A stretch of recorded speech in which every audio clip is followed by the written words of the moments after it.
Buenos dias, buenas tardes, buenas noches, chicos. Aqui é o professor Juliano, como vocês já conhecem, e a gente vai dar continuidade às nossas aulas por YouTube.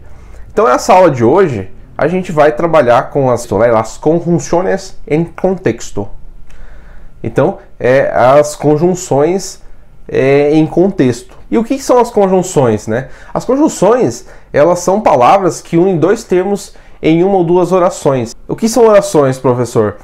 Oração é basicamente tudo aquilo que tem sujeito e predicado. Sujeito é o ser em que se recebe toda a ação. Então, o sujeito é aquele que sofre uma ação, um estado ou algo, né? O que é predicado? Predicado é tudo aquilo, tudo o resto, né? Tudo aquilo que envolve esse sujeito. Tem o verbo, né? O verbo, ele relaciona o que vai acontecer com esse sujeito. Um exemplo: Matias é ex-aluno de Enfoco. Matias é o sujeito, né? É um indivíduo que sofre toda a ação, todo o estado, que demonstra o estado, né? O que ele é? Ele é aluno do Enfoco.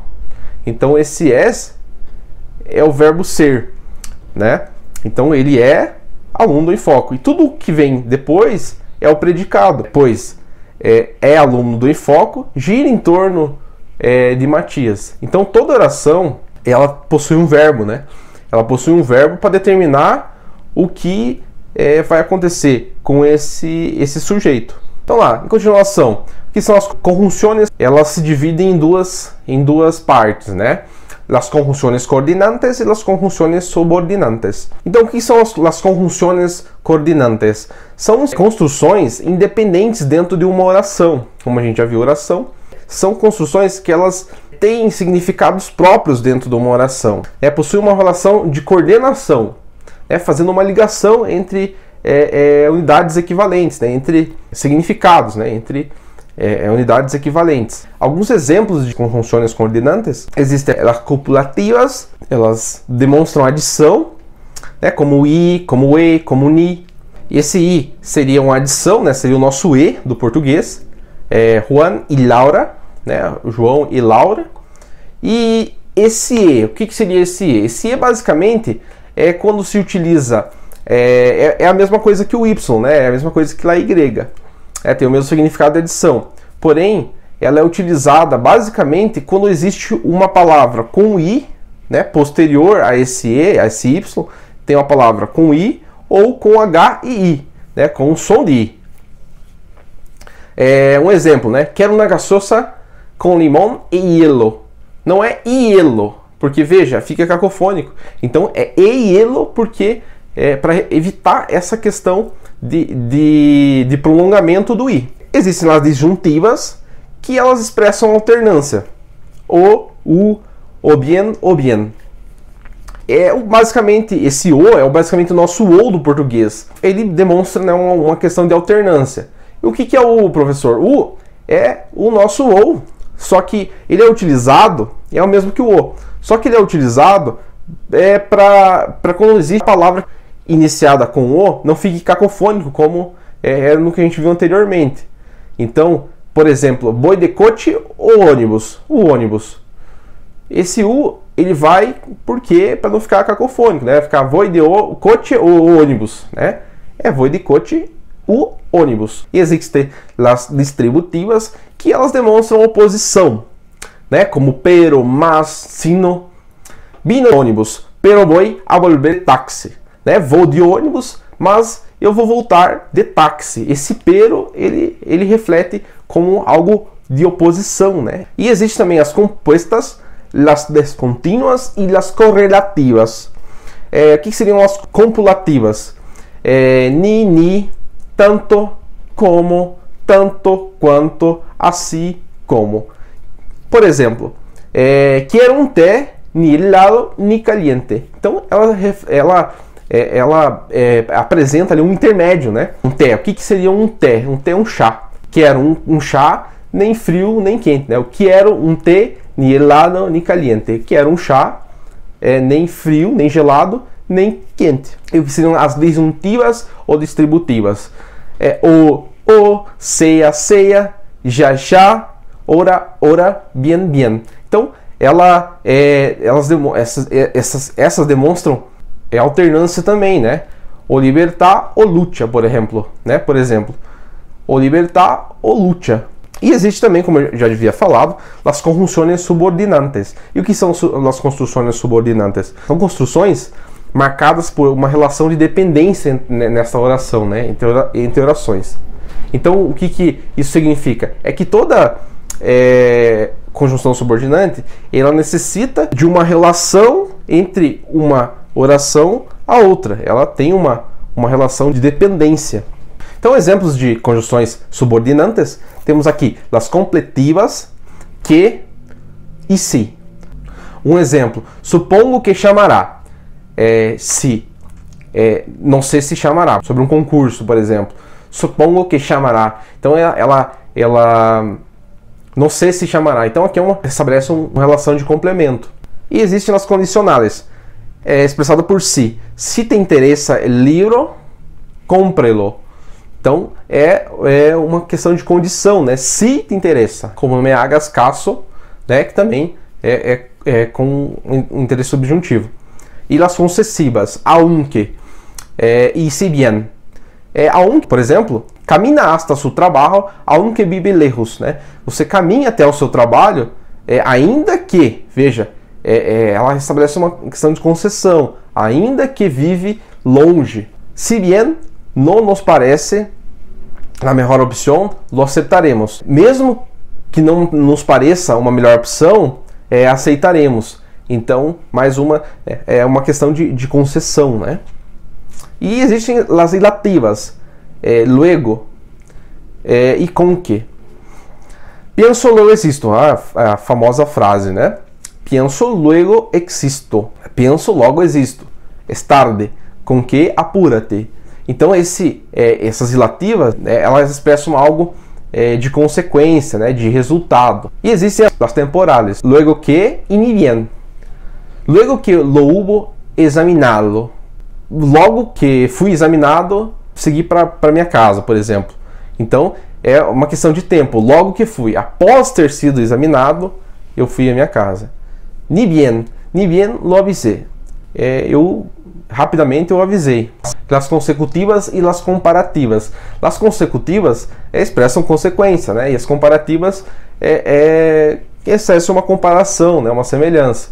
E ambas têm o que como elemento, né? Por exemplo, tanto frio que não se podia sair de casa. O que aqui? Tanto frio que não podia sair de casa. O que faz não sair de casa? O tanto frio. Então é uma consequência para não sair de casa. E no comparativa é que mais gente que antes. Então, mais pessoas que antes. Então, é uma comparação com o que havia antes. Existem também as excetivas, salvo e menos. Um exemplo, todos passaram no curso, salvo menos Carlos. Então, é uma exceção, ele demonstra uma exceção. Bom, então para exemplificar melhor essa questão das conjunções, eu trouxe aqui um texto, na verdade uma matéria do jornal La Nación, um jornal argentino. Esse texto ele vai demonstrar, além das questões das conjunções, algumas regrinhas do espanhol que eu acho interessante vocês observarem. Então o título é Yendo ou Yendo? Los 25 errores más comunes de nuestro lenguaje. 2 L's, né? Redes sociales, WhatsApp, e-mails, los vaticinan el fin de la lectura y la escritura. Con el advenimiento de las nuevas plataformas, probablemente se equivoquen, escribimos más que nunca. Será por isso que também nos equivocamos mais? Ou fallamos em recordar os corretos usos de certas normas de pontuação e formas verbales? Há tempos verbales ou errores de ortografia que tendem a prestar-se à confusão mais facilmente. Redes sociais, WhatsApp e e-mails. Os que profetizam o fim da leitura e escrita com o advento de novas plataformas, provavelmente se equivocam, né? Escrevemos mais que nunca. Será por isso que também nos equivocamos mais?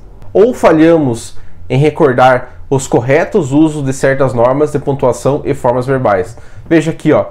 Ou falhamos, né? Alternância. Ou falhamos em recordar os corretos usos de certas normas de pontuação e formas verbais. e formas verbais, é uma adição. Há tempos verbais ou erros de ortografia que tendem a ter confusão mais facilmente. Esse que, novamente, tem há tempos verbais ou erros de ortografia, ou, né, fazendo uma relação de alternância.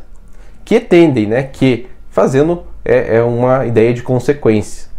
Errores de concordância, de pontuação, mal uso de prefijos e de comillas. O cierto es que, en mayor o menor medida, casi todos incurrimos diariamente al menos uno de estos 25 errores. Los más comunes de nuestra lengua, según Hernán Moreno, corrector de nuestra revista, y Laura Rachman, quien diariamente corrige titulares de medios y otros enunciados desde sua conta de Instagram. Então lá, erros de concordância, de pontuação, mau uso de prefixos e de aspas, né? E de aspas. O certo é que, em maior ou menor medida, né, mais uma alternância, quase todos incorremos diariamente no ao menos um desses 25 erros, os mais comuns de nossa língua, segundo Hernán Moreno, corretor de nossa revista, e Laura Rachman, que diariamente corrige titulares meios jornalísticos e outros enunciados desde sua conta de Instagram. Então lá, em continuação, se diz yendo, não yendo, com doble L, né? Se diz yendo, seja porque o uso de la che e de la doble L é similar desde lo fonético, ou por no terminar de internalizar esta regra gramatical. Muita gente escreve yendo em lugar de hacerlo em forma correta, yendo, com a Y. Se diz yendo, não yendo. Então se diz yendo com Y e não yendo com doble L, né, com dois L's. Seja porque o uso desse Y e, veja lá novamente, o I fazendo a relação de adição e dos dois L's é similar desde o fonético. Os dois falam, né, com o mesmo fonema. Ou por não determinar e internalizar esta regra gramatical. Muita gente escreve yendo, né, em lugar de fazer de forma correta, com Y, com Y. Ojo com confundir acha, haja e haja. Como vemos en el punto anterior, las palabras que van con la Y y doble L suelen mezclarse. Lo mismo pasa con haja, el subjuntivo del verbo haber, por ejemplo, para decir espera que haya comida, y haja de hallar algo, encontrar, que a su vez se confunde con hallar, para indicar um lugar. É cuidado, né? Olho, ou seria olho, mas seria cuidado confundir haja, né? Acha e haja. Como vemos no ponto anterior, as palavras que vão com Y, né? Com a Y, e com dois L's, costumam mesclar-se, né? Suelen mesclar-se, costumam mesclar. O mesmo passa com haja com H, né? É o substantivo do verbo haver, né? O verbo haver no português. Por exemplo, para dizer espero que tenha comida, né? Que tenha comida. Veja, uma questão de o que ele está fazendo é uma relação de causalidade. Espero, o que você espera? Que tenha comida. E haja de achar algo, encontrar, né?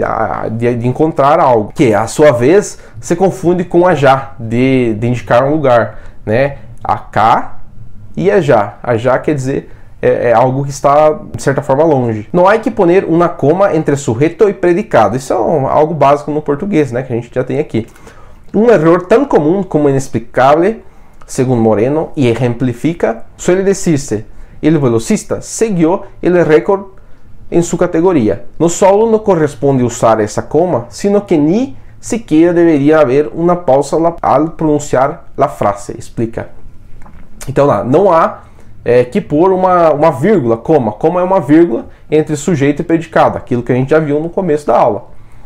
É um erro tão comum como inexplicável, segundo Moreno, e exemplifica, né, mais um aditivo aqui, costuma dizer o velocista, vírgula, conseguiu o recorde em sua categoria. Não somente não corresponde a usar essa vírgula, sino que ni, né, senão que nem sequer deveria haver uma pausa ao pronunciar essa frase. Então esse sino que também é uma relação de oposição, né, nessa frase. Então sino que mais uma conjunção. Ele tem o problema entre porquê e porquê. Suelen mezclar-se todos. Hernán Moreno lo aclara assim. Porque se usam solo como interrogativo aunque no haya signo de interrogación. ¿Por qué hiciste esto? O no sé por qué hiciste esto. ¿Por qué se usa para explicar la causa de algo? Hizo esto porque quería. Por último, ¿por qué? Es un sustantivo que significa la causa o el motivo. Se puede usar en plural y siempre va precedido por un artículo. Sigo sin entender el porqué de lo que hiciste. Una ayuda a memoria que darse cuenta de si está bien. Utilizado es reemplazarlo por motivos. Si la oración sigue teniendo sentido, está bien utilizado. Sigo sin entender el motivo de lo que hiciste, por ejemplo. O eterno problema entre por qué e por qué, entre por qué separado com acento, por qué junto e por qué separado. E por qué junto com acento. Costumam mesclar-se todos, né? Hernan Moreno aclara assim: por que separado e com acento se usa somente como interrogativo. Ainda que, aunque, mas aqui uma conjunção, aunque, né? Ainda que significa no nosso português, não haja sinal de interrogação. Por que fizesse isso? Ou, não sei por que fiz isso, porque junto. Se usa para explicar a causa de algo. Fiz isso porque não sei por que fiz isso. É uma explicação. E por último, porque com acento, junto, é um substantivo que significa a causa ou o motivo. Você pode usar em plural e sempre vai precedido por um artigo. Sigo sem entender o porquê que eu fiz isso. Uma ajuda à memória para dar conta de se está bem utilizado é a substituição por motivo ou motivos, né? Se a oração segue tendo sentido, está bem utilizado. Por exemplo, sigo sem entender o motivo do que você fez. Veja lá, ó, tem o si. Se a oração sigue tendo sentido, está bem utilizado. É uma relação de dependência, né? Se tal coisa está bem utilizado. Mais uma conjunção aí. No se dice hubieron ni habían. Es incorrecto decir hubieron muchos accidentes. La forma correcta es hubo muchos accidentes. Lo mismo ocurre con el verbo haber. No se dice habían 100 personas, sino había 100 personas. El verbo haber es impersonal y no cambia el número. Por lo general, si hablamos en tiempo presente, todo el mundo sabe utilizarlo. Se sabe que se dice hay 10 personas, pero en tiempo passado se tiene a pluralizarlo, detalla Laura. Não se diz houveram nem haviam. Bom, aqui ó, vocês veem que é mais uma adição. Ó. Ni seria adição, não se diz houveram nem e haviam. Então essa é uma adição. É incorreto dizer houveram muitos acidentes, né? É parecido com o português. A forma correta é houve muitos acidentes. O mesmo ocorre com o verbo haver. Não se diz 100 pessoas, haviam 100 pessoas, né? Sino, porém, né? No entanto, havia 100 pessoas. Havia 100 pessoas. Então esse sino é para dizer o contrário, né? O verbo haver é impessoal e não muda em número. Geralmente, se falamos em tempo presente, todo mundo sabe utilizar. Você sabe que dizer há 10 pessoas, mas em tempo passado você tem a pluralização, né? Detalha Laura. Sino e sino. Sino, outro erro frequente é confundir sino e sino, explica Moreno. Sino se escreve separado quando se usa em uma oração condicional negativa. Te vas a quedar sem comer si no chegas temprano. Ou quando significa de lo contrário, tenés que chegar temprano. Si no, te vas a quedar sem comer. Sino, en cambio, sino se puede usar como sinônimo de excepto. No pienso explicárselo a nadie sino a vos. Como reemplazo de más que u outra cosa que, no quiero comer sino papas fritas. Junto com a construção no solo no vas a comer papas fritas, sino que además te vas a ir a dormir antes. O para refutar algo que se haya de galo antes. No dije que no iba a haber papas fritas, sino que no ibas a comerlas si llegabas tarde. Outro erro frequente é confundir Se não, né, se no e sino, explica Moreno. Se no se escreve separadamente quando se usa uma oração condicional negativa. Você vai ficar sem comida se não chegar mais cedo. Ou quando significa do contrário, né? É um significado do contrário. Tem que chegar cedo, se não, vai ficar sem comer. E ao contrário de sino, né? Uma conjunção, mudança, né? Sino se pode usar como sinônimo de exceto, né? De exceção. Não penso explicar-se a ninguém, nada de ninguém, sino a vós. Seria não penso explicar a ninguém, exceto a você. Como muda de mais que ou outra coisa que. Veja lá o como, né, dando como modifica, né, de mais que ou outra coisa que. Não quero comer exceto batata frita. Junto com a construção não somente você não vai comer batata frita, como não vai dormir antes. Ou para refutar algo que se tem negado anteriormente, né? Não disse que não ia haver papas fritas, né? Não disse que não iria ter batata frita, exceto, porém, que não ia a comer se chegasse tarde, não iria comê-las se chegasse tarde. Se seria um mau uso do condicional, a correta conjugação seria se fuera milionário, tendria outro auto. Se seria, né? Se seria um mau uso do condicional. A correta conjugação seria se fuera milionário, tendria outro auto. Então aqui é uma locução de conjunção, né? Que faz uma relação de causalidade. Se fosse milionário, teria um outro auto, teria um outro carro. Bom, aqui a gente viu alguns elementos de conexão, né? Que são as conjunções. A gente vai continuar vendo essas ideias de conectivos, né, nas próximas aulas, para vocês verem como que se estabelece a língua espanhola né, escrita, para que vocês possam, no vestibular, lerem o texto e identificarem as respostas das perguntas. Bom, essa foi a aula de hoje, espero que tenham gostado, desejo uma boa semana, boas aulas e hasta pronto, chicos!